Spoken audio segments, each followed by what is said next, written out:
पिशाचों का मेला। ये कहानी हिल स्टेशन धौला कुआं के एक कस्बे की है जो मेलों की संस्कृति के लिए प्रसिद्ध है। 3 महीनों के दिन में बिल्कुल अलग अलग तरह के मेले लगते हैं, लेकिन सूर्यास्त होने से पहले शहर पूरी तरह से खंडहर जैसा खाली लगता है, क्योंकि वहां की एक कहानी मशहूर है कि इन 3 महीनों में रात को भी मेला लगता है, जिसे वैम्पायर्स फेयर, पिशाचों का मेला कहा जाता है। अगर कोई इसे देखेगा तो वो इंसान कभी नहीं दिखेगा। विदेशों से बहुत सारे पत्रकारों ने भी इस पर रिपोर्ट की है। वैसे ही एक गूंगा विदेशी अखबार और मैगजीन रिपोर्टर एलेक्स मार्टिन भी एक स्थानीय साहसी गाइड भद्रा के साथ मिलकर इस मेले के सच को जानने में जुट जाते हैं। भद्रा अपनी पत्नी और 7 साल की बेटी की तलाश में है, जो एक रात को मेले को देखने के बाद गायब हो गए थे। धौला कुआं के दिन भर के मेले देखने और उसमें घूमने वो दोनों निकले, जिनमें वो उन मेलों के दुकानदारों से मिले और मार्टिन ने जो सवाल भद्रा को लिख कर दिए वो ही उसने उन दुकानदारों से पूछे और मार्टिन वीडियो रिकॉर्डिंग करता रहा। जब शाम 5 बजे सारे मेले बंद होकर लोग जाने लगे, तब सड़क किनारे लगी गाड़ी के सहारे कस्बे की घाटी किनारे चाय के स्टॉल पर चुस्की लगाते मार्टिन ने इशारों में कुछ कहा। भद्रा साहब क्या बोल रहे हैं? बोल रहे हैं, एक बात देखी मैंने कि मेलों के कई दुकानदार और औरतें बहुत खूबसूरत है, बड़े सफेद है। तो भद्रा कहो इन्हें कि वो सब पिशाच है, इसलिए इनकी दुकानें सूर्य से उल्टी दिशा में है, जिनमें सूर्य की रोशनी नहीं पहुंचती। भद्रा ने जैसे ही मार्टिन को बताया तो उसने चाय की गिलास फेंका और कैमरा बाहर निकालकर रिकॉर्डिंग देखनी शुरू की, और वो हैरान हो गया। इशारे से भद्रा को बुलाकर दिखाया और देखता है कि दुकानदारों की सिर्फ आवाज आ रही है, वो दिख नहीं रहे हैं। उनके अंदर जरा डर भर गया और भद्रा वहां दूर पहाड़ी की चोटी से पहले अपनी कार को छुपाकर पार्क करता है, जहां से 5 किलोमीटर दूर पिशाचों का मेला लगता है। और छुपकर एक बार उसने देखा था अपने परिवार को ढूंढने के लिए, और जरा सा बच गया, वरना पिशाचों के जमावड़े का शिकार हो जाता। छुपने के लिए एक पहाड़ी है जहां छिपकर खड़े हुए वो नीचे एक पहाड़ों के बीच मैदान में टकटकी लगाकर देख रहे हैं कि अचानक लोगों का जमावड़ा लगने लगा, जिनमें कई चेहरे देखकर वो दोनों दंग रह गए। जो वो दुकानदार थे और उनका वीडियो नहीं दिखा। दोनों पसीने से लथपथ डर से देख रहे हैं कि इंसानों ने पिशाचों का रूप ले लिया है। अंधेरे में उनकी आंखें चमक रही हैं बस, और अब वो 25 से ज्यादा इंसानों को बीच मैदान में ले आए और अपने दांतों को लंबा कर बढ़ाया, फिर सबकी गर्दन पर काटकर खून चूस गए। सब लाशों की तरह गिरे और चंद पलों में उठकर खड़े होकर चीखने लगे। वो सब भी पिशाच बन गए। ये मंजर देखकर मार्टिन रह नहीं पाया और उसे पता ही नहीं चला कि उसका पेशाब निकल गया, जो पहाड़ी से बहता नीचे आया, जिसकी दुर्गंध ने पिशाचों को मुस्तैद कर दिया, और वो सब एक झटके में परिंदों की तरह हवा में उड़ने लगे। तब तक भद्रा मार्टिन को पकड़कर कार तक ले गया, जिसमें बैठकर मार्टिन अपनी पतलून बदल रहा था और भद्रा धीमी आवाज में उसे डांट रहा था। जब इतना डरते हो तो आए क्यों? अभी दोनों मर जाते, अरे पिशाच बन जाते। पीछे से भद्रा को आवाज आई। भद्रा पलटा और देखा कि उसकी बच्ची खड़ी है। वो उसकी तरफ भागा और घुटनों पर बैठकर बेटी को गले लगाकर रोने लगा। रोते हुए गले लगे हुए नजर पड़ी कि उसकी बीवी क्रूर मुस्कान के साथ पास आ रही है, जो अब पिशाच है।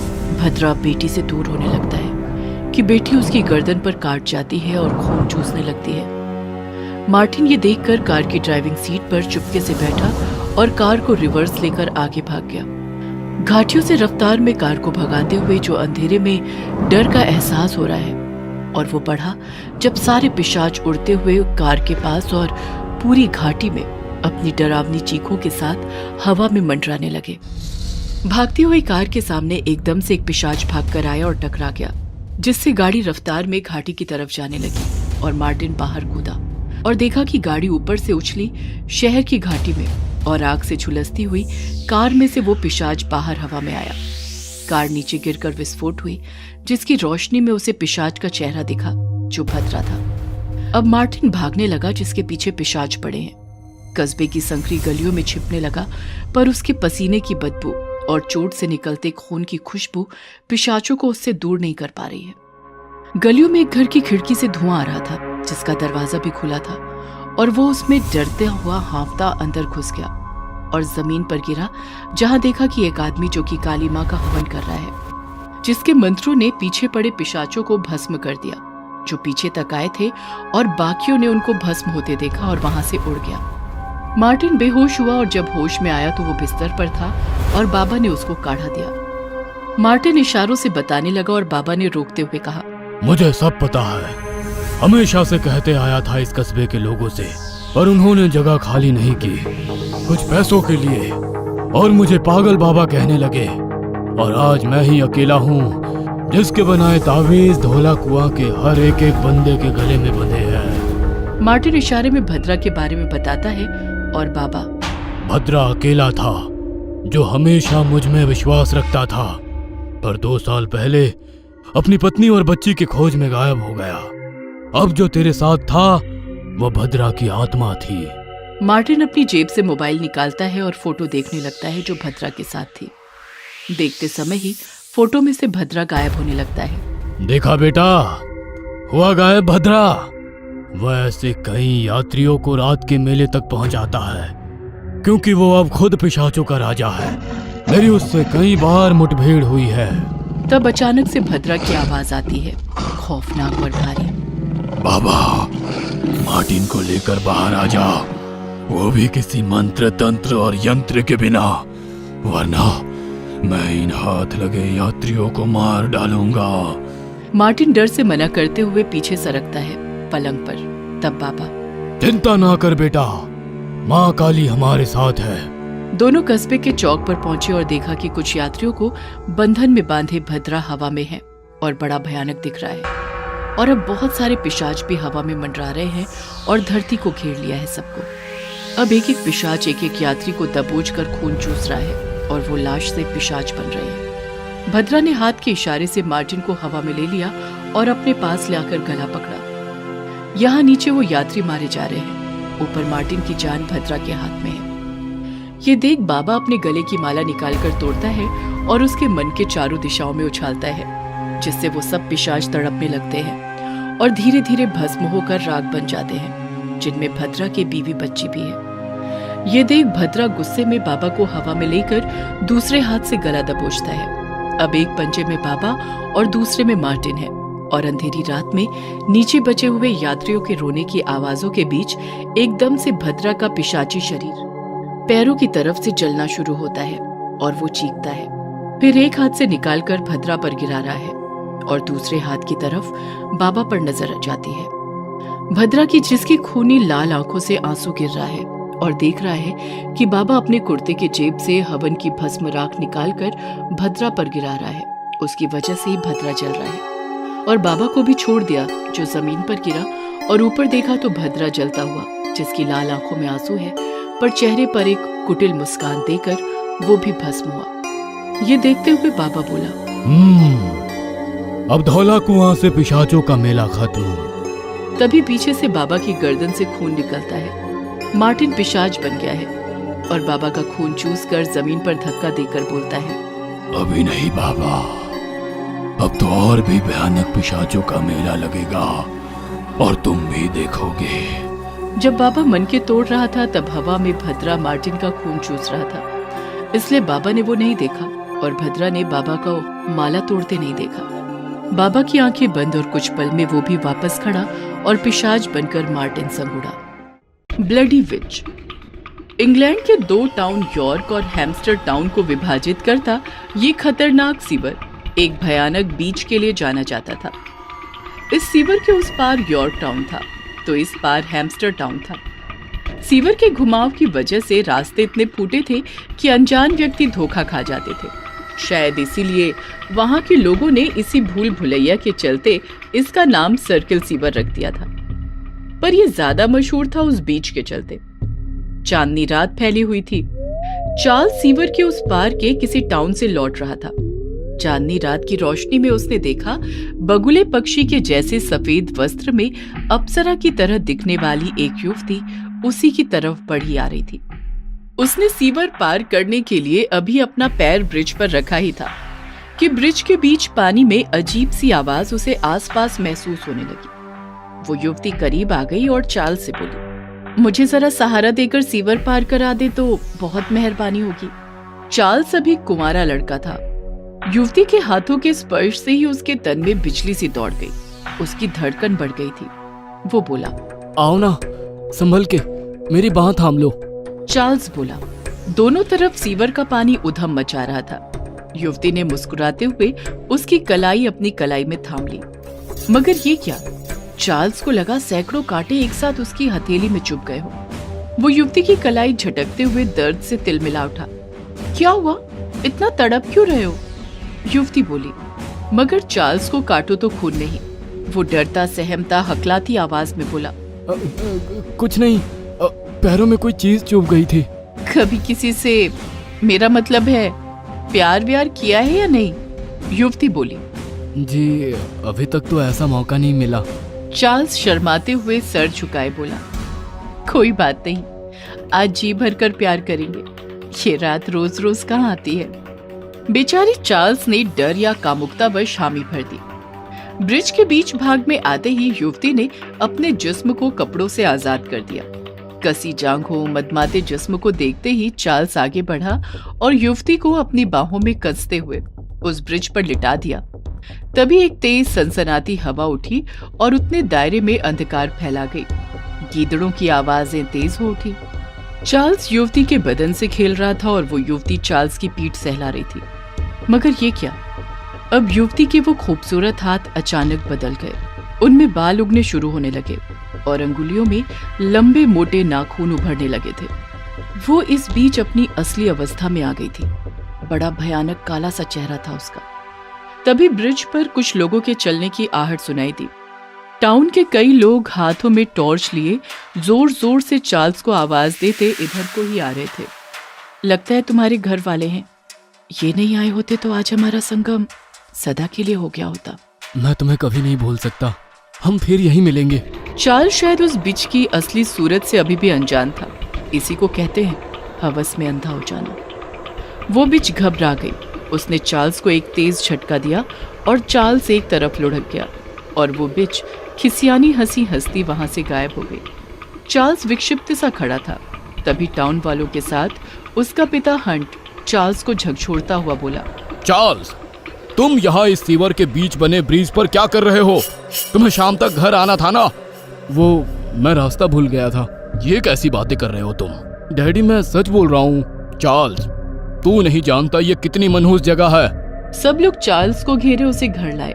मगर चार्ल्स परिवार और टाउन वालों को अब हर रात परेशान करने लगा। वो सीवर की तरफ भागता। लोग उसे पकड़ कर लाते। टाउन वाले जान चुके थे कि सर्किल सीवर की बिच इस पर प्रभाव जमा चुकी है। एक दिन चार्ल्स का दोस्त मैक्स उससे मिला।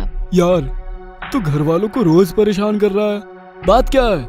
लोगों में चर्चा है कि तेरे ऊपर सीवर की बीच प्रभाव जमा चुकी है।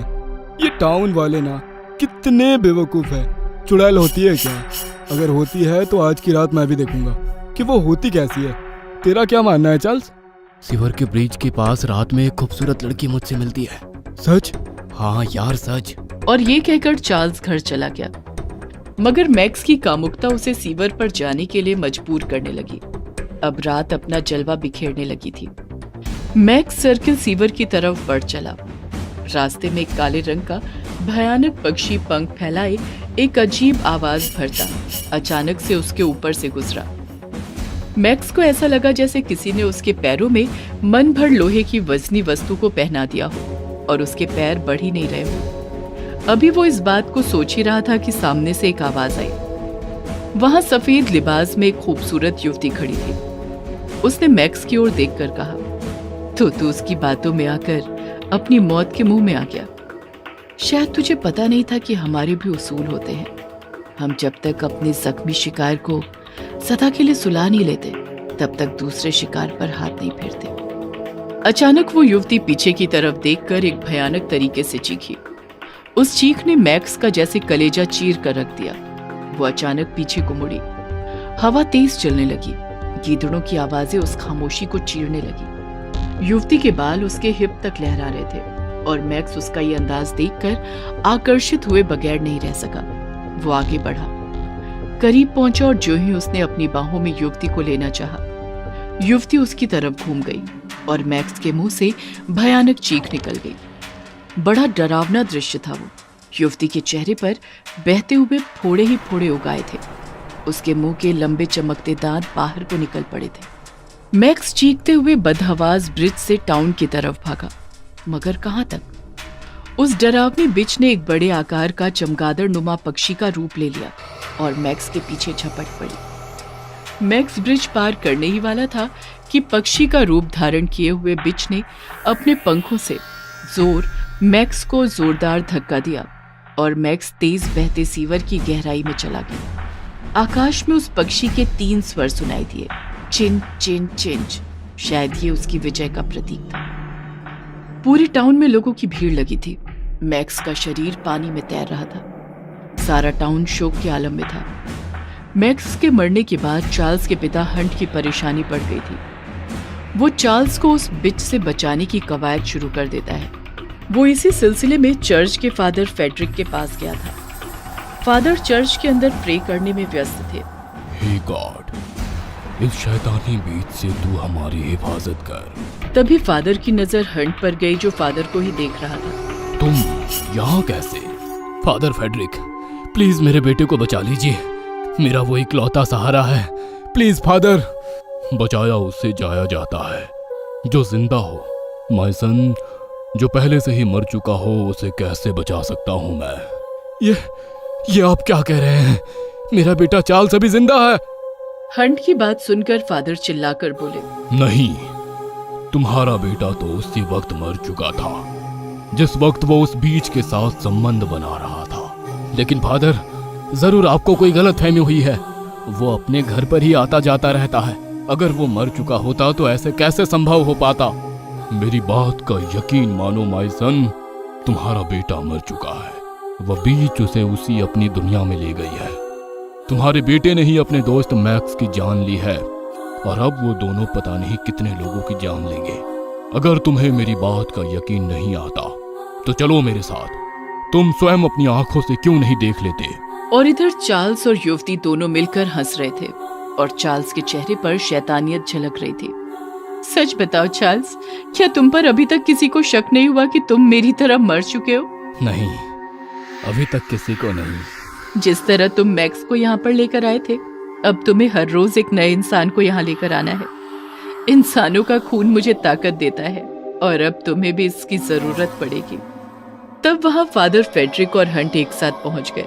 हंट ने अपनी आंखों से अपने बेटे चार्ल्स का चेहरा देख लिया था, जो कि इस वक्त किसी शैतान से कम नहीं लग रहा था। और फादर ने चीख कर कहा, दूर हट जा ब्लडी बीच, दुष्ट! इस गंदे सीवर में रहने वाली शैतानी बीच, हम तेरी ये इच्छा कभी पूरी नहीं होने देंगे। फादर की ये बात सुनकर वो युवती और चार्ल्स दोनों हंसने लगे। तभी फादर मुंह से कुछ पढ़ने लगे। जैसे जैसे वो पढ़ते जा रहे थे, वैसे वैसे वो युवती और चार्ल्स एक भयानक रूप इख्तियार करने लगे। उस युवती ने खौफनाक खूनी चुड़ैल का रूप धर लिया और चार्ल्स भी एक दरिंदे की शक्ल में आ गया था। उसने फादर को एक जोरदार धक्का दे दिया। फादर उसके प्रतिघात से आहत बेहोश हो गए। चुड़ैल सीधे चार्ल्स के पापा के पास पहुंची। तू हम दोनों को मारना चाहता है ना? आज मैं तेरी जिंदगी छीन लेती हूँ। तभी अचानक फादर को होश आ गया और उन्होंने अपनी जेब से चर्च का होली वाटर निकाला और कहा, हंट, ये होली वाटर दोनों के ऊपर जल्दी फेंको, वरना ये सबको मारकर अपनी दुनिया में शामिल कर लेंगे। हंट ने फादर के हाथ से होली वाटर लेकर तुरंत दोनों के ऊपर फेंक दिया। होली वाटर गिरते ही अचानक उस युवती यानी बिच का और चार्ल्स का जिस्म जल उठा। उन दोनों के मुंह से एक अजीब चीख निकली और देखते ही देखते वो दोनों सीवर के पानी में समा गए। ब्लडी विच। इंग्लैंड के 2 टाउन यॉर्क और हैम्स्टर टाउन को विभाजित करता ये खतरनाक सीवर एक भयानक बीच के लिए जाना जाता था। इस सीवर के उस पार यॉर्क टाउन था तो इस पार हैम्स्टर टाउन था। सीवर के घुमाव की वजह से रास्ते इतने फूटे थे कि अनजान व्यक्ति धोखा खा जाते थे।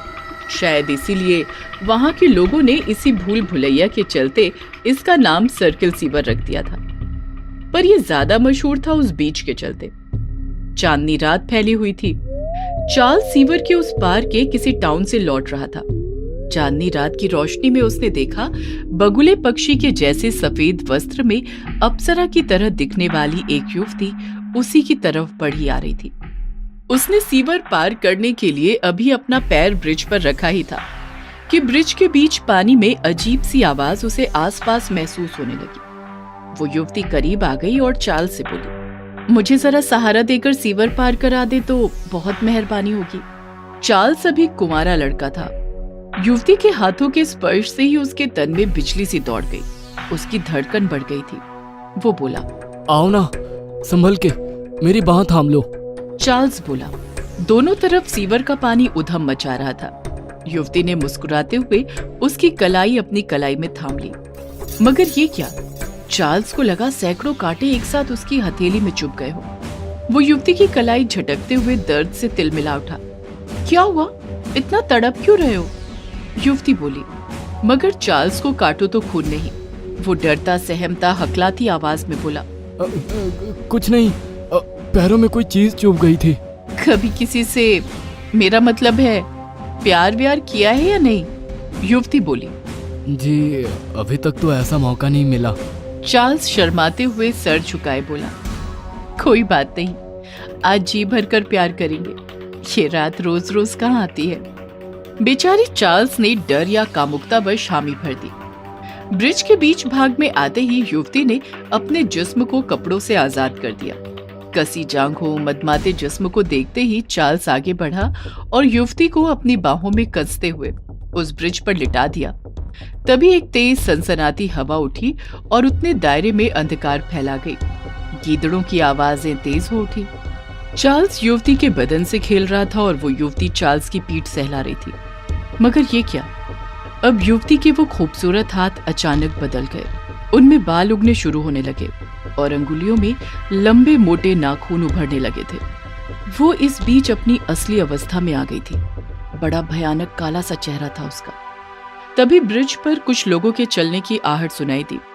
टाउन के कई लोग हाथों में टॉर्च लिए जोर जोर से चार्ल्स को आवाज देते इधर को ही आ रहे थे। लगता है तुम्हारे घर वाले हैं। ये नहीं आए होते तो आज हमारा संगम सदा के लिए हो गया होता। मैं तुम्हें कभी नहीं भूल सकता। हम फिर यहीं मिलेंगे। चार्ल्स शायद उस बिच की असली सूरत से अभी भी अनजान था। इसी को कहते हैं हवस में अंधा हो जाना। वो बिच घबरा गई। उसने चार्ल्स को एक तेज झटका दिया और चार्ल्स एक तरफ लुढ़क गया और वो बिच खिसियानी हंसी हंसती वहां से गायब हो गई। चार्ल्स विक्षिप्त सा खड़ा था। तभी टाउन वालों के साथ उसका पिता हंट चार्ल्स को झकझोरता हुआ बोला, चार्ल्स, तुम यहाँ इस सीवर के बीच बने ब्रिज पर क्या कर रहे हो? तुम्हें शाम तक घर आना था ना। वो मैं रास्ता भूल गया था। ये कैसी बातें कर रहे हो तुम? डैडी, मैं सच बोल रहा हूँ। चार्ल्स, तू नहीं जानता ये कितनी मनहूस जगह है। सब लोग चार्ल्स को घेरे उसे घर लाए। मगर चार्ल्स परिवार और टाउन वालों को अब हर रात परेशान करने लगा। वो सीवर की तरफ भागता। लोग उसे पकड़ कर लाते। टाउन वाले जान चुके थे कि सर्किल सीवर की बिच इस पर प्रभाव जमा चुकी है। एक दिन चार्ल्स का दोस्त मैक्स उससे मिला। यार, तू घर वालों को रोज परेशान कर रहा है। बात क्या है? लोगों में चर्चा है कि तेरे ऊपर सीवर की बीच प्रभाव जमा चुकी है। ये टाउन वाले ना कितने बेवकूफ है। चुड़ैल होती है क्या? अगर होती है तो आज की रात मैं भी देखूंगा कि वो होती कैसी है। तेरा क्या मानना है चार्ल्स? सीवर के ब्रिज के पास रात में एक खूबसूरत लड़की मुझसे मिलती है। सच? हाँ यार, सच। और ये कहकर चार्ल्स घर चला गया। मगर मैक्स की कामुकता उसे सीवर पर जाने के लिए मजबूर करने लगी। अब रात अपना जलवा बिखेरने लगी थी। मैक्स सर्किल सीवर की तरफ बढ़ चला। रास्ते में एक काले रंग का भयानक पक्षी पंख फैलाए एक अजीब आवाज भरता अचानक से उसके ऊपर से गुजरा। मैक्स को ऐसा लगा जैसे किसी ने उसके पैरों में मन भर लोहे की वजनी वस्तु को पहना दिया हो और उसके पैर बढ़ ही नहीं रहे हो। अभी वो इस बात को सोच ही रहा था कि सामने से एक आवाज आई। वहां सफेद लिबास में एक खूबसूरत युवती खड़ी थी। उसने मैक्स की ओर देखकर कहा, तो तू उसकी बातों में आकर अपनी मौत के मुंह में आ गया। शायद तुझे पता नहीं था कि हमारे भी उसूल होते हैं। हम जब तक अपने जख्मी शिकार को सदा के लिए सुला नहीं लेते तब तक दूसरे शिकार पर हाथ नहीं फेरते। अचानक वो युवती पीछे की तरफ देखकर एक भयानक तरीके से चीखी। उस चीख ने मैक्स का जैसे कलेजा चीर कर रख दिया। वो अचानक पीछे को मुड़ी। हवा तेज चलने लगी। गीदड़ों की आवाजें उस खामोशी को चीरने लगी। युवती के बाल उसके हिप तक लहरा रहे थे और मैक्स उसका ये अंदाज देखकर आकर्षित हुए बगैर नहीं रह सका। वो आगे बढ़ा, करीब पहुंचा और जो ही उसने अपनी बाहों में युवती को लेना चाहा, युवती उसकी तरफ घूम गई और मैक्स के मुंह से भयानक चीख निकल गई। बड़ा डरावना दृश्य था वो। युवती के चेहरे पर बहते हुए फोड़े ही फोड़े उगाए थे। उसके मुंह के लंबे चमकते दांत बाहर को निकल पड़े थे। मैक्स चीखते हुए बदहवास ब्रिज से टाउन की तरफ भागा, मगर कहां तक? उस डरावनी बिच ने एक बड़े आकार का चमगादड़ नुमा पक्षी का रूप ले लिया और मैक्स के पीछे झपट पड़ी। मैक्स ब्रिज पार करने ही वाला था कि पक्षी का रूप धारण किए हुए बिच ने अपने पंखों से मैक्स को जोरदार धक्का दिया और मैक्स तेज बहते सीवर की गहराई में चला गया। आकाश में उस पक्षी के 3 स्वर सुनाई दिए, चिंच चिंच चिंच। शायद ये उसकी विजय का प्रतीक था। पूरे टाउन में लोगों की भीड़ लगी थी। मैक्स का शरीर पानी में तैर रहा था। सारा टाउन शोक के आलम में था। मैक्स के मरने के बाद चार्ल्स के पिता हंट की परेशानी बढ़ गई थी। वो चार्ल्स को उस बिच से बचाने की कवायद शुरू कर देता है। वो इसी सिलसिले में चर्च के फादर फेडरिक के पास गया था। फादर चर्च के अंदर प्रे करने में व्यस्त थे। हे गॉड, इस शैतानी बीच से तू हमारी हिफाजत कर। तभी फादर की नजर हंट पर गई, जो फादर को ही देख रहा था। तुम यहाँ कैसे? फादर फेडरिक, प्लीज मेरे बेटे को बचा लीजिए। मेरा वो इकलौता सहारा है। Please father. बचाया उससे जाया जाता है जो जिंदा हो।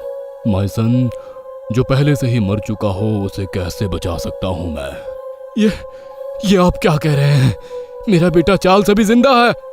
हंट की बात सुनकर फादर चिल्लाकर बोले, नहीं, तुम्हारा बेटा तो उसी वक्त मर चुका था जिस वक्त वो उस बीच के साथ संबंध बना रहा था। लेकिन फादर, जरूर आपको कोई गलतफहमी हुई है। वो अपने घर पर ही आता जाता रहता है। अगर वो मर चुका होता तो ऐसे कैसे संभव हो पाता? मेरी बात का यकीन मानो माय सन, तुम्हारा बेटा मर चुका है। वह बीच उसे उसी अपनी दुनिया में ले गई है। तुम्हारे बेटे ने ही अपने दोस्त मैक्स की जान ली है और अब वो दोनों पता नहीं कितने लोगों की जान लेंगे। अगर तुम्हें मेरी बात का यकीन नहीं आता तो चलो मेरे साथ। तुम स्वयं अपनी आंखों से क्यों नहीं देख लेते? और इधर चार्ल्स और युवती दोनों मिलकर हंस रहे थे और चार्ल्स के चेहरे पर शैतानियत झलक रही थी। सच बताओ चार्ल्स, क्या तुम पर अभी तक किसी को शक नहीं हुआ कि तुम मेरी तरह मर चुके हो? नहीं, अभी तक किसी को नहीं। जिस तरह तुम मैक्स को यहाँ पर लेकर आए थे, अब तुम्हें हर रोज एक नए इंसान को यहाँ लेकर आना है। इंसानों का खून मुझे ताकत देता है और अब तुम्हें भी इसकी जरूरत पड़ेगी। तब वहाँ फादर फेडरिक और हंट एक साथ पहुंच गए। हंट ने अपनी आंखों से अपने बेटे चार्ल्स का चेहरा देख लिया था, जो कि इस वक्त किसी शैतान से कम नहीं लग रहा था, और फादर ने चीख कर कहा, दूर हट जा ब्लडी बीच, दुष्ट, इस गंदे सीवर में रहने वाली शैतानी बीच, हम तेरी ये इच्छा कभी पूरी नहीं होने देंगे। फादर की ये बात सुनकर वो युवती और चार्ल्स दोनों हंसने लगे। तभी फादर मुंह से कुछ पढ़ने लगे। जैसे जैसे वो पढ़ते जा रहे थे, वैसे वैसे वो युवती और चार्ल्स एक भयानक रूप इख्तियार करने लगे। उस युवती ने खौफनाक खूनी चुड़ैल का रूप धर लिया और चार्ल्स भी एक दरिंदे की शक्ल में आ गया था। उसने फादर को एक जोरदार धक्का दे दिया। फादर उसके प्रतिघात से आहत बेहोश हो गए। चुड़ैल सीधे चार्ल्स के पापा के पास पहुंची। तू हम दोनों को मारना चाहता है ना? आज मैं तेरी जिंदगी छीन लेती हूँ। तभी अचानक फादर को होश आ गया और उन्होंने अपनी जेब से चर्च का होली वाटर निकाला और कहा, हंट, ये होली वाटर दोनों के ऊपर जल्दी फेंको, वरना ये सबको मारकर अपनी दुनिया में शामिल कर लेंगे। हंट ने फादर के हाथ से होली वाटर लेकर तुरंत दोनों के ऊपर फेंक दिया। होली वाटर गिरते ही अचानक उस युवती यानी बिच का और चार्ल्स का जिस्म जल उठा। उन दोनों के मुंह से एक अजीब चीख निकली और देखते ही देखते वो दोनों सीवर के पानी में समा गए। तहखाने का राज। जैसलगढ़ की हवेली जो पर्यटन का बहुत बड़ा केंद्र है और आज भी यहाँ बड़ी तादाद में पर्यटकों की भीड़ यहाँ के इतिहास को महसूस करने आई है। इस भीड़ में सब लोग हवेली के अलग अलग हिस्सों में घूम रहे हैं और 4-5 लोगों का ग्रुप हवेली के पहले तहखाने की तरफ बढ़ा है और उन्हें सामने दूर अंधेरे में एक आदमी, फिर दूसरा और तीसरा, ऐसे आदमियों की तादाद भीड़ में बढ़ती हुई दिख रही है, जो कि आधे कंकाल की तरह भयानक दिख रहे हैं, जो एक साथ इन कॉलेज के बच्चों की ओर आगे बढ़ रहे हैं। ये देख वो बच्चे चिल्लाते हुए ऊपर पहुंचे और हवेली के अथॉरिटी मेंबर्स से मिलकर वो वाकया बयां किया, पर अथॉरिटी वालों ने इस बात को सिरे से नकार कर उन बच्चों को भगा दिया। कुछ दिनों बाद एक 53 साल के आदमी, रणधीर चौधरी, जो कि पेशे से ऐतिहासिक फोटोग्राफर, वो आराम से धीरे धीरे हवेली देखते, फोटो खींचते हुए उसी तहखाने तक पहुंचे और उन्होंने भी वो मंजर देखा जो उन बच्चों ने देखा था, और वो सब रणधीर ने अपने प्रोफेशनल कैमरे में रिकॉर्ड किया और फोटो भी लिए। पर शाम होते ही उनकी लाश बाहर आई। लाश को उनके घर के पते पर उनके सामान सहित पहुंचा दिया गया। उनके बेटे साहिल चौधरी ने अंतिम संस्कार और क्रियाकर्म कर उस रात अपने पिता का कैमरा चेक किया, जिसमें उसे वो रिकॉर्डिंग और फोटोज ने हैरान कर दिया। अगले दिन साहिल ने सब एक पेन ड्राइव में कॉपी किया और अपने 3 खास जिगरी दोस्तों को बताया। साहिल ने एक पेन ड्राइव को पुलिस को बताकर FIR दायर करी उस हवेली के राज परिवार पर, जिसकी कोर्ट में पेशी है और राज घराने से जय सिंह राठौड़ आए हैं। राठौर साहब, क्या जो कुछ इस पेन ड्राइव में है उसके बारे में आपको पता है? क्या ये सच है? क्योंकि अब तो विज्ञान भी ये सब मानता है, वो भी अगर सबूत हो तो जरूर मानता है। सरासर झूठ है जज साहब। हमारा परिवार भी पुश्तों से उसी हवेली के एक हिस्से में रहता है। 100 से ज्यादा कर्मचारी वहां दिन रात रहते हैं। अगर कुछ होता तो हम सबको भी दिखता या हमारे साथ भी कुछ घटता। हमने पता करवाया है कि रणधीर चौधरी हृदय गति अवरोध के मरीज थे। तहखाने में घुटन से उनके साथ ये हादसा हुआ है। ये दलील सुनकर जज ने केस खारिज कर दिया। अब साहिल अपने तीनों दोस्तों के साथ रात को घर की छत पर शराब पीते हुए कहता है, अब हवेली का राज वहां जाकर ही पता किया जाएगा। तुम साथ देते हो तो कल सुबह सूरज की पहली किरण के साथ तैयार रहना। अगले दिन की सुबह चारों जैसलगढ़ हवेली पहुंच गए हैं और पूरी हवेली को बारीकी से घूमकर वहां की चीजों को बारीकी से देख और लिखे हुए इतिहास को पढ़ भी रहे हैं। जितनी तस्वीरें लगी थी उनकी भी तस्वीर साहिल अपने मोबाइल कैमरा से ले रहा है। शाम होने को है और सारे पर्यटकों के बाहर जाने का समय नजदीक आने वाला है। उससे पहले वो चारों तहखाने में घुस गए हैं और वहीं रुक गए हैं। अरे साहिल, क्या कर रहा है? चलना नहीं है क्या? नहीं, जो पता करना है वो यहीं इस तहखाने में है और यहीं रुक कर ही पता चलेगा। तू सच्ची में सबको मरवाएगा? भूतों का तो पता नहीं, पर पकड़े गए तो कुटाई पक्की है। और वो चारों वहीं अंधेरे में छुप गए हैं। हवेली खाली हो गई है। अंधेरे के साथ सभी कर्मचारी भी बाहर जाने लगे हैं, जिसका पता कर्मचारियों की आवाज सुनाई देने से उन चारों को चल रहा है। तो अब जल्दी निकलो, अंधेरा हो रहा है। जल्दी चलो वरना मारे जाओगे। क्यों हर रोज कहना पड़ता है? ये सब सुनकर इन चारों को डर का एहसास हो रहा है और वो एक दूसरे को देख रहे हैं, जिनमें से एक डर में भाग गया और एकदम से सामने एक राजा की शैतानी डरावनी आत्मा आई और उस लड़के के गले को पकड़कर ऊपर उठा लिया, फिर गला दबोचकर मार दिया। गर्दन की हड्डी टूटने की आवाज और उस दोस्त के मुंह से निकलते खून ने बाकी 2 को भी तहखाने के अंदर डर कर भागने पर मजबूर कर दिया, जहां फिर से एक एक कर आधे कंकाल वाले आदमियों की भीड़ बढ़ती गई, जिन्होंने उन दोनों को दबोच लिया और मार डाला। ये सब देख साहिल रोता बिलखता तीसरी ओर भागा और तहखाने से बाहर ऊपर एक बड़े से कमरे में पहुंचा, जहां एक महारानी की बड़ी सी तस्वीर लगी है। कमरे के बाहर उन भूतिया आधे कंकाल वाले आदमियों और राजा की भयानक आत्मा का जमावड़ा खड़ा है, पर अंदर नहीं आ रहा है।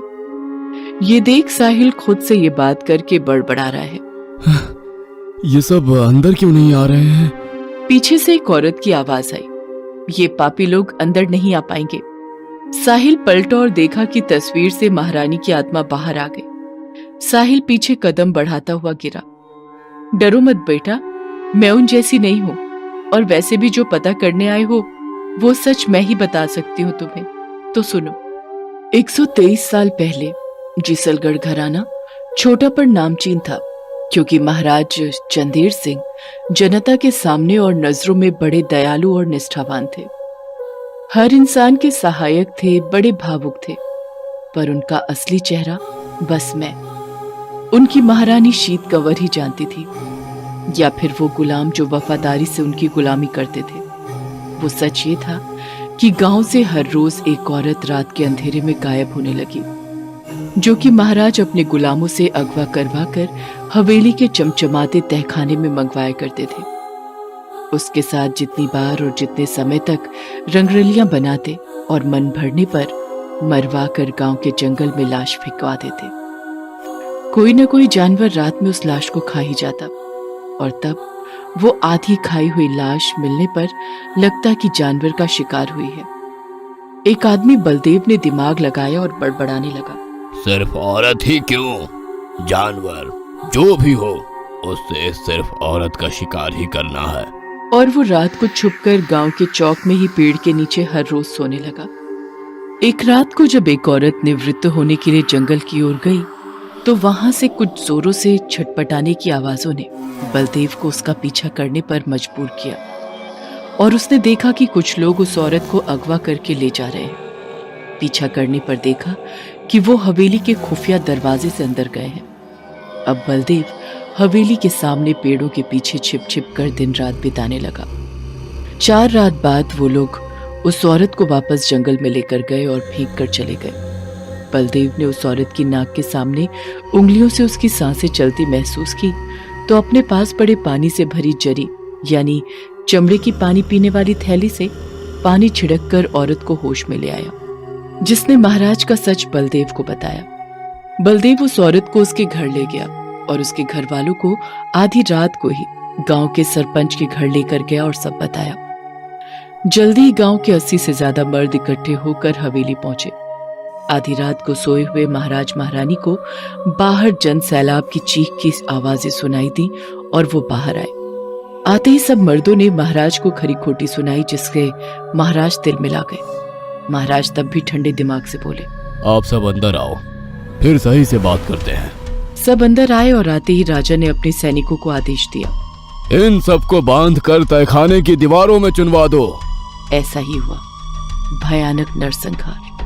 मेरा मन भर आया और गुस्से में मैंने खंजर अपने पति महाराज चंदेर सिंह की पीठ में घोंप दिया और बाद में वही खंजर अपने गले पर भी चलाकर खुदकुशी कर ली। वो आधे कंकाल वाले आदमी सब वही हैं जो जिंदा दीवारों में चुनवा दिए गए थे, और साथ ही महाराज भी हैं जिनकी भटकती आत्मा शैतानी हो गई है।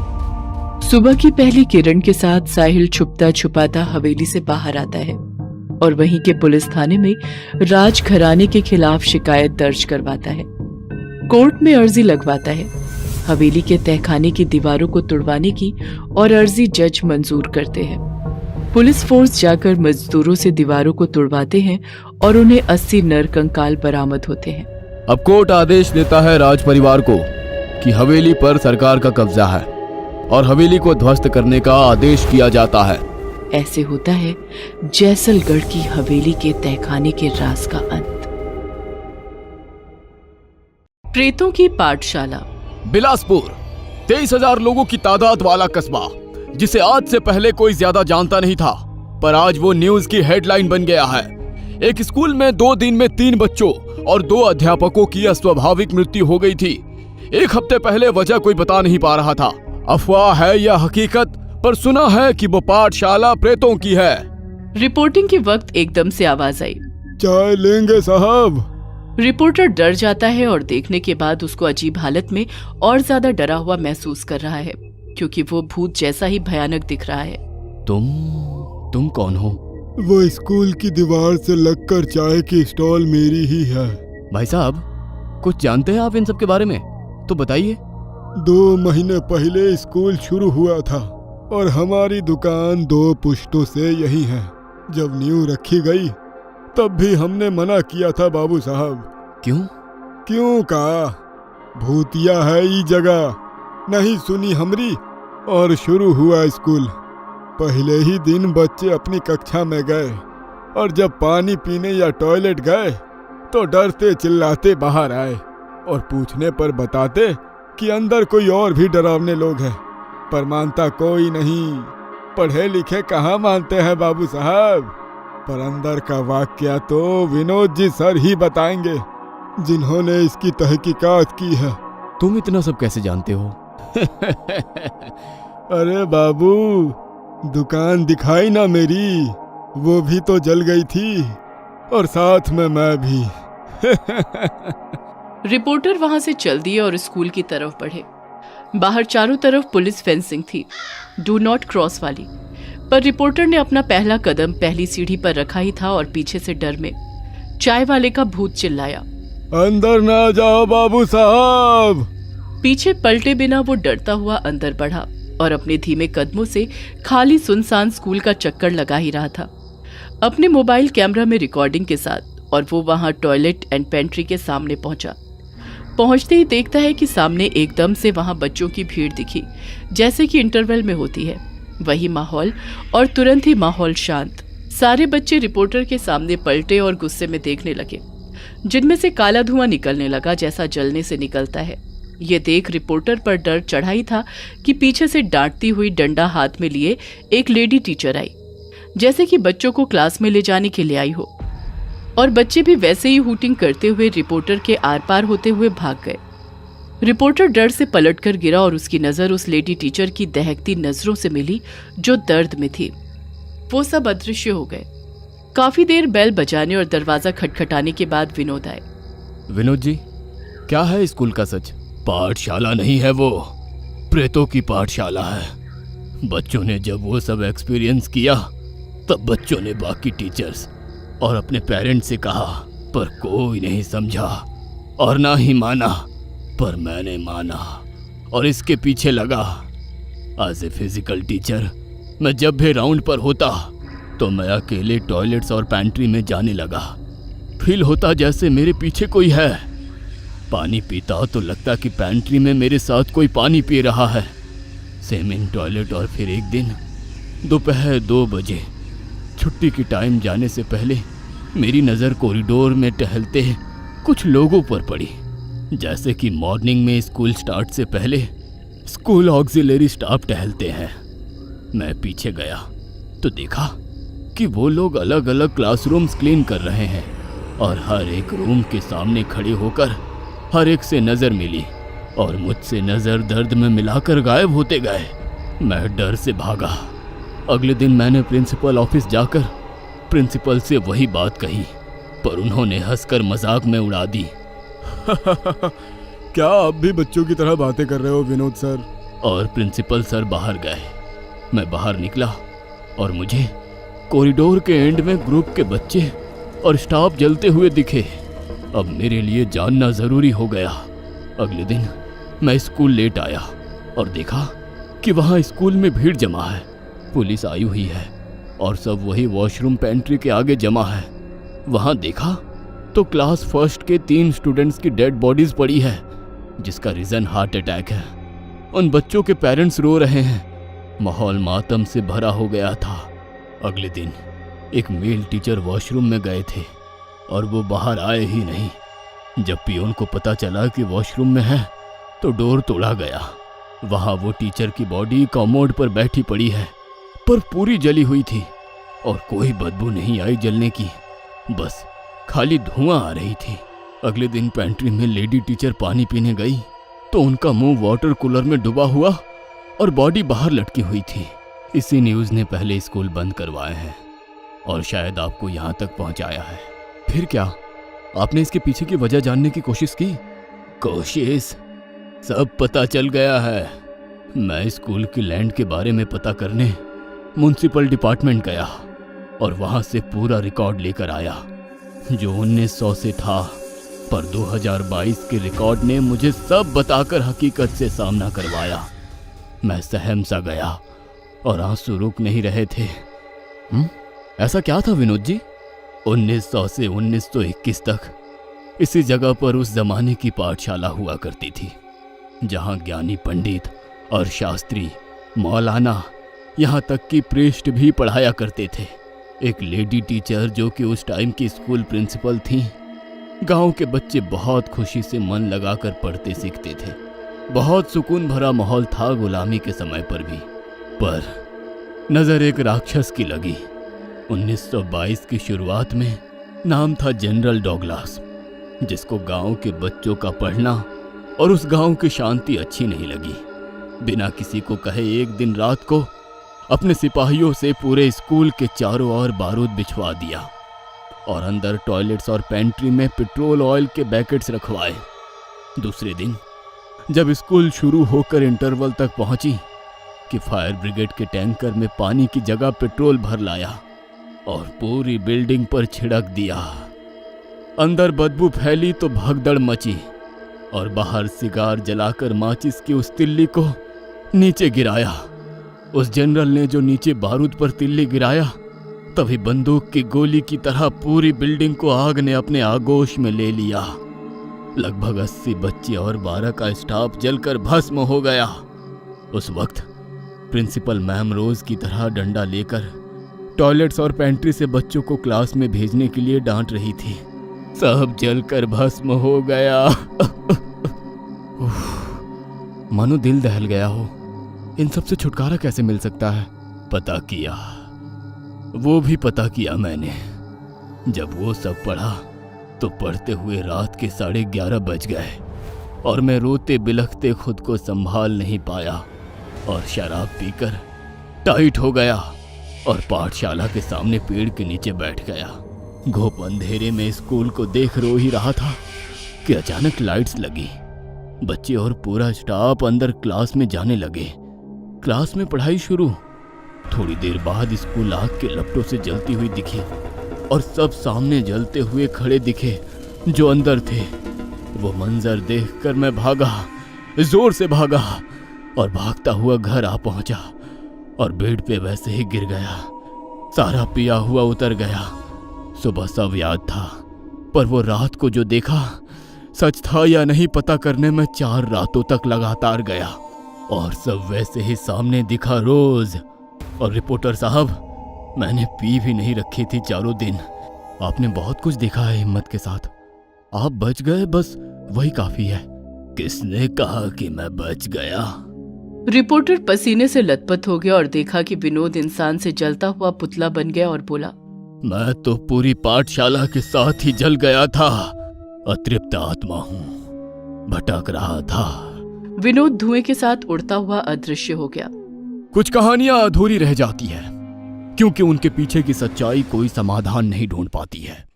ब्लडी विच इंग्लैंड के 2 टाउन यॉर्क और हैम्स्टर टाउन को विभाजित करता ये खतरनाक सीवर एक भयानक बीच के लिए जाना जाता था। इस सीवर के उस पार यॉर्क टाउन था तो इस पार हैम्स्टर टाउन था। सीवर के घुमाव की वजह से रास्ते इतने फूटे थे कि अनजान व्यक्ति धोखा खा जाते थे। शायद इसीलिए वहां के लोगों ने इसी भूल भुलैया के चलते इसका नाम सर्किल सीवर रख दिया था। पर यह ज्यादा मशहूर था उस बीच के चलते। चांदनी रात फैली हुई थी। चार्ल्स सीवर के उस पार के किसी टाउन से लौट रहा था।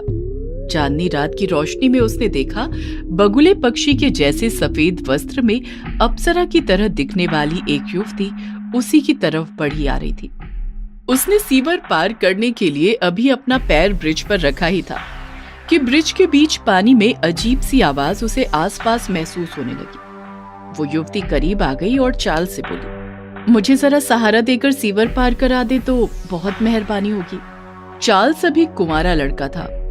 युवती के हाथों के स्पर्श से ही उसके तन में बिजली सी दौड़ गई। उसकी धड़कन बढ़ गई थी। वो बोला, आओ ना, संभल के, मेरी बाह थाम लो। चार्ल्स बोला। दोनों तरफ सीवर का पानी उधम मचा रहा था। युवती ने मुस्कुराते हुए उसकी कलाई अपनी कलाई में थाम ली। मगर ये क्या? चार्ल्स को लगा सैकड़ों कांटे एक साथ उसकी हथेली में चुभ गए हो। वो युवती की कलाई झटकते हुए दर्द से तिलमिला उठा। क्या हुआ?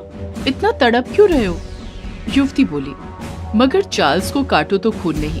वो डरता सहमता हकलाती आवाज में बोला, कुछ नहीं, पैरों में कोई चीज चुभ गई थी। कभी किसी से, मेरा मतलब है, प्यार व्यार किया है या नहीं? युवती बोली।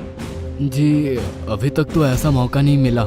चार्ल्स शर्माते हुए सर झुकाए बोला, कोई बात नहीं, आज जी भरकर प्यार करेंगे। ये रात रोज रोज कहाँ आती है।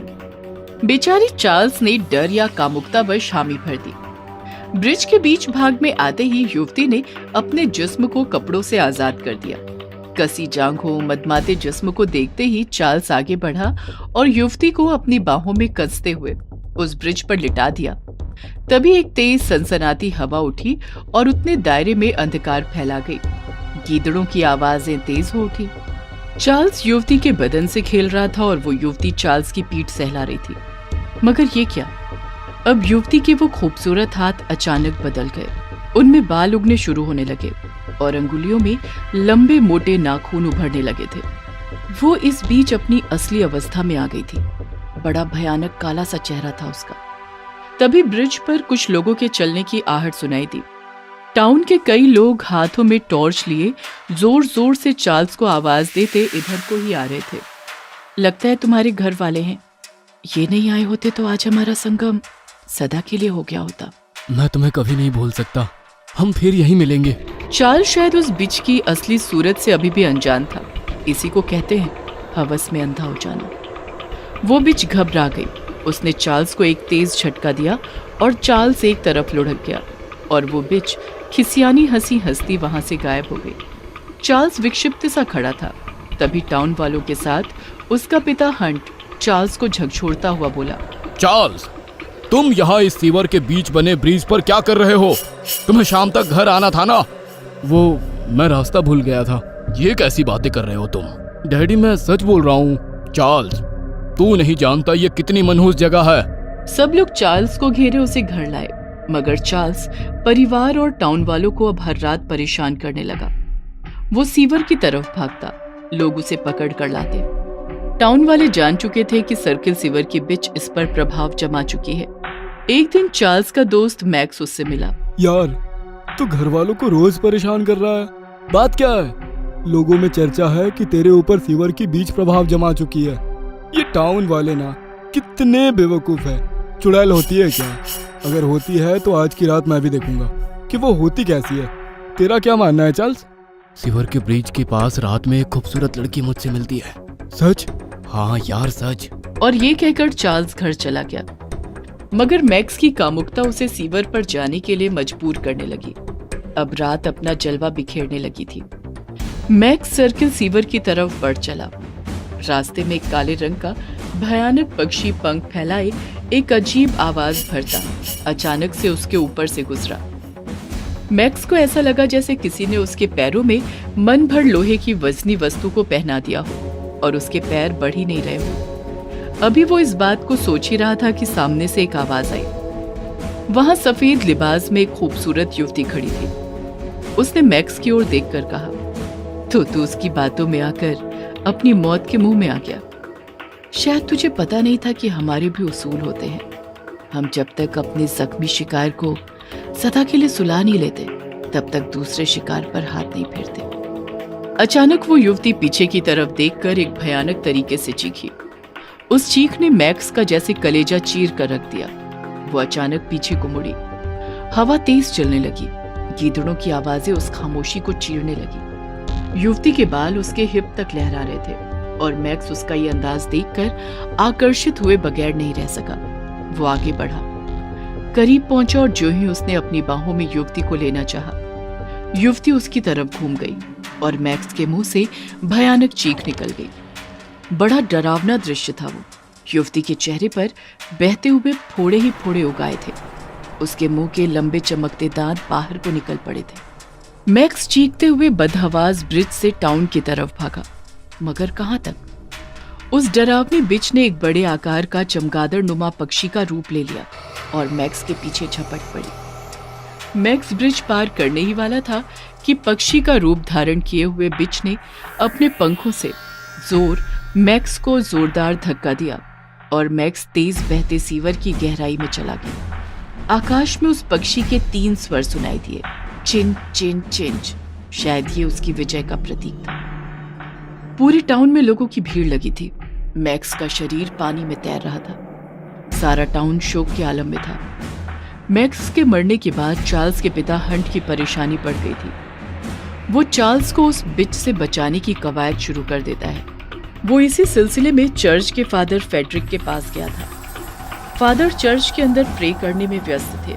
हे गॉड, इस शैतानी बीच से तू हमारी हिफाजत कर। तभी फादर की नजर हंट पर गई, जो फादर को ही देख रहा था। तुम यहाँ कैसे? फादर फेडरिक, प्लीज मेरे बेटे को बचा लीजिए, मेरा वो इकलौता सहारा है। Please father.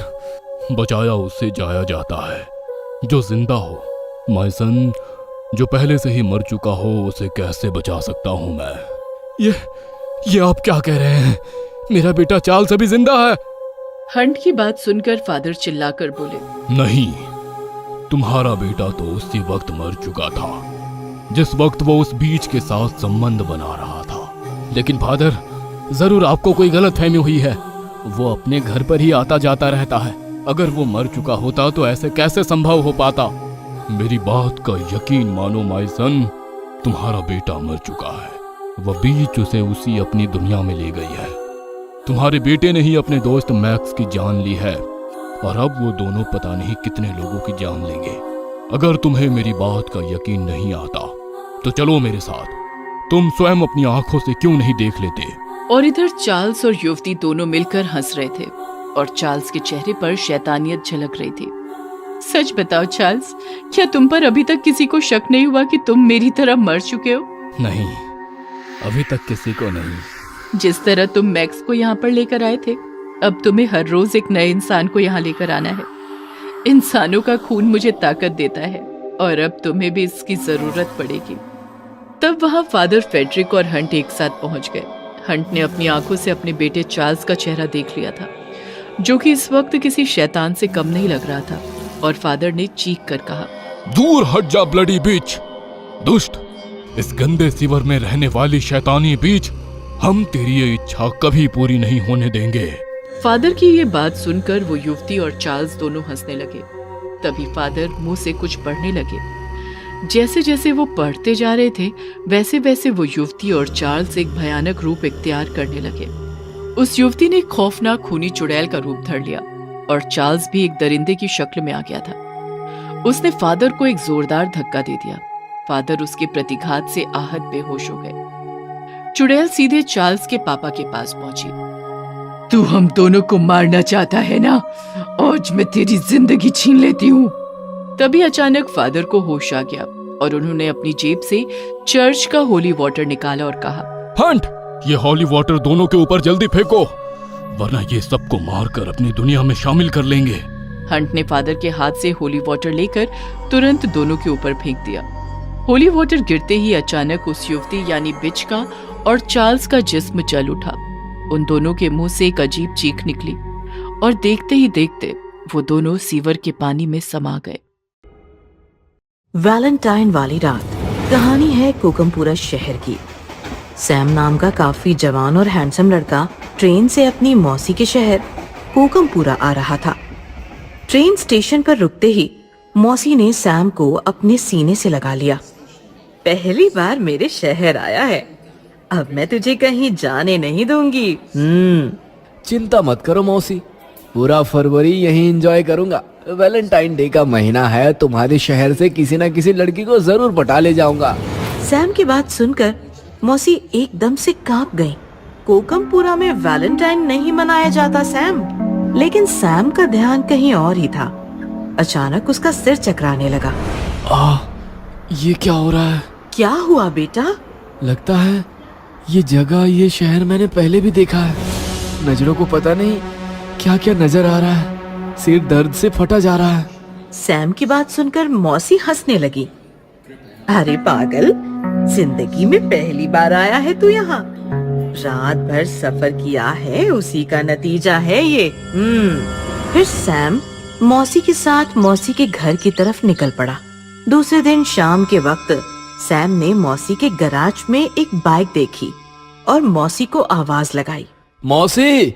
मौसी वहां आई तो सैम ने पूछा, ये बाइक आशीष भैया की है ना? सैम की बात सुनकर मौसी इमोशनल होकर बोली, हाँ, ये आशीष की ही बाइक है। मेरा आशीष बिल्कुल तुम्हारे जैसा दिखता था। भगवान ने उसे मुझसे छीन लिया। मौसी रोने लगी और सैम भी भावुक हो गया। आशीष की बाइक लेकर सैम घूमते घूमते रोजी गार्डन पहुंचा। पता नहीं ऐसा क्यों लग रहा है कि इस गार्डन से मेरा कोई पुराना रिश्ता है। मुझे गार्डन में जाकर देखना चाहिए। सैम एंट्री गेट पर पहुंचा, लेकिन वॉचमैन ने उसे रोक लिया। नया है क्या? पता है ना वैलेंटाइन खत्म होने तक रोजी गार्डन नहीं खुलता। सैम ने वॉचमैन से काफी बहस की, लेकिन कोई फायदा नहीं हुआ। सैम वापस बाइक के पास आया और अचानक उसने देखा बाइक में किसी ने गुलाब फंसा रखा था। गुलाब देखकर सैम खुश हो गया। चलो यहाँ आकर कुछ तो अच्छा हुआ। रात भर सैम गुलाब को सूंघते हुए सोचता रहा कि गुलाब आखिर किसने फंसाया होगा। तभी गुलाब में उसे एक चिट्ठी मिली। चिट्ठी में लिखा था, सैम कल शाम रोजी गार्डन में मिलो। दूसरे दिन सैम रोजी गार्डन पहुंचा, लेकिन वॉचमैन को देखकर आगे बढ़ने की उसकी हिम्मत ही नहीं हुई। पता नहीं इस शहर को वैलेंटाइन से क्या एलर्जी है। तभी अचानक उसका हाथ पीछे से किसी ने खींचा और उसने देखा एक लड़की उसे खींचती हुई बगल वाले रास्ते से अंदर गार्डन में ले जा रही है। गार्डन आकर दोनों रुक गए। चैन की सांस लेने के बाद सैम ने देखा लड़की काफी खूबसूरत और मॉडर्न थी। ओह, तो तुम हो जिसने बाइक में गुलाब और गुलाब में लेटर छोड़ा था। मैं हूँ शर्वरी, तुम्हारी मौसी के बगल वाले बंगले में रहती हूँ। परसों तुम्हें आते देखा और देखते ही तुम पर फिदा हो गई। तुम्हें बताना चाहती हूँ यार, कितने हैंडसम हो तुम, सच्ची। ऐसा कहकर शर्वरी ने सैम को प्रपोज किया और इस प्रकार दोनों की लव स्टोरी शुरू हुई। वैलेंटाइन की हर शाम दोनों चोरी छिपे रोजी गार्डन में मिलने लगे। किस डे की शाम थी। काफी देर बातें करने के बाद शर्वरी ने सैम को अचानक से किस किया और कहा, कल वैलेंटाइंस डे है, कल हम हमेशा हमेशा के लिए एक हो जाएंगे। कल रात देर से आना और आशीष की कोई भी शर्ट पहनकर आना, समझे? शर्वरी के चूमने से सैम अपना आपा खो बैठा था। आधी रात गुजर चुकी थी। सैम आशीष के कमरे में उसकी शर्ट ढूंढ रहा था। मौसी वहां आई और उसने सैम को देख लिया। जरूर कुछ गड़बड़ है। घूमने के बहाने देर रात घर आता है और अब ये, मुझे इसे बाहर जाने से रोकना होगा। सैम, सैम, क्या कर रहे हो? निकलो यहाँ से। सैम ने मौसी की तरफ देखा। उसका रवैया बदल चुका था। वो एकदम खूंखार बन गया था। हट जाओ माँ, आज मुझे कोई नहीं रोक सकता। सैम ने मौसी को धक्का दिया और मौसी एक दीवार से टकराकर बेहोश हो गिरी। आशीष का एक शर्ट सैम ने ले लिया और दरवाजा बंद करके मौसी को कमरे में कैद कर लिया। वैलेंटाइन की रात थी। सैम आशीष का शर्ट पहनकर गार्डन में शर्वरी के साथ बैठा था। वो अब पूरी तरह नॉर्मल था। ये बताओ तुमने आशीष भैया की शर्ट क्यों लाने को कहा? क्योंकि मैं तुम्हें अपनी दुनिया में ले जाने आई हूँ आशीष। शर्वरी अचानक से भयानक भूतनी बन गई। सैम काफी डर गया था। भूत! डरो मत आशीष, मैं शर्वरी, तुम्हारी प्रेमिका। याद करो 20 साल पहले वाली वैलेंटाइन की रात। हम दोनों यहाँ अकेले बैठे थे। तभी संस्कृति रक्षक बने कुछ गुंडे आए और हम दोनों को मार दिया। तुमने तो सैम बनकर दूसरा जन्म ले लिया, लेकिन मैं बस तुम्हारा इंतजार करती रही। बस तुम्हारा इंतजार करती रही। ये क्या कर रही हो तुम? कौन हो तुम? शर्वरी के भूत ने सैम के दोनों हाथ पकड़ लिए और उसके माथे पर किस किया। अचानक सैम शांत हो गया। फिर शर्वरी ने सैम को गले लगा लिया और अपने नाखूनों से उसका गला चीरकर उसे मार दिया। इस प्रकार शर्वरी ने दूसरा जन्म लेने वाले अपने वैलेंटाइन को मारकर वैलेंटाइन की रात ही हमेशा हमेशा के लिए उसे अपनी दुनिया में बुला लिया।